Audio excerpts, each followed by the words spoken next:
Hi, welcome to the last day 20 of the song descriptions from the Viewfinder album and the very last of the unreleased material songs. So this is a track called Picking Up the Pieces, which was again written at the period I wrote songs like The Chosen One and Overwhelming Me and songs like that. And they were songs written for anyone. I wasn't trying to write them for a project for myself. They were just songs that I was writing, and like I've explained earlier on in some of these explanations, I definitely keep my ear to the ground about what's going on the radio, and quite often, take inspiration from anything that comes that's new, that I feel is sort of strong enough or has a certain something that can appeal to me.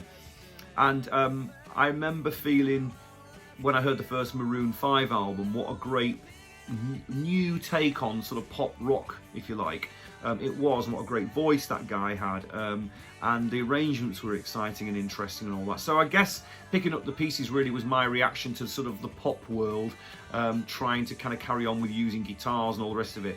And it's kind of successful, partially successful, but I think also the reason why I haven't ever included it in anything before is because it doesn't quite get there. It's not quite as convincing as I wanted it to be. But I do like the premise of it. I think Picking Up the Pieces can apply itself narratively to lots of things. I mean, it's set again, like I often do. It's a kind of it's a method. It's setting a sort of a relationship situation, but really it's talking about having to recover yourself, from a whether it's heartbreak or whether it's from some kind of other personal disaster. It's about the ability to pick yourself up by your bootstraps and carry on, despite the difficulties and despite the fact that, often when we discover something's gone wrong, it takes a long time to escape the feeling of that, often years, and those things can live with you for a long time. So it's a meditation on those sorts of things. And just like a lot of the songs on this album,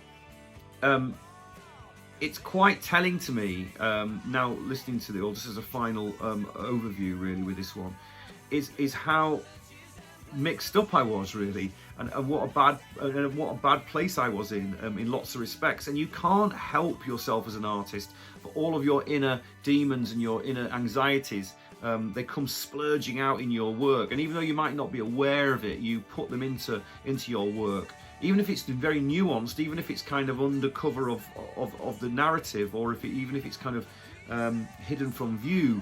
The essence of it all is absolutely there and can't be escaped. And I guess that's why I've called this album in its entirety, this collection, the Viewfinder album, because it really was me trying to take a view, not just of the world, not trying to discuss the human condition, but also to take a backward step and look at myself and try and figure out who I was. And I did that in very sort of tentative baby steps through that whole period. I mean, there is a period spanning from 1996 really right up to 2011. So that's a long time. That's 15 years or so, isn't it? So it's a long time to have that journey discovery. And that's why I wanted to draw a line under it really with this solo stuff, so I can move on from it, but at least give you, this is a snapshot in time of my existence, my life as an artist, in many respects lost in the wilderness, but finding a way out of that wilderness. And I think it stands as a document explaining all of that. So thank you so much for buying it. Thank you so much for listening to it.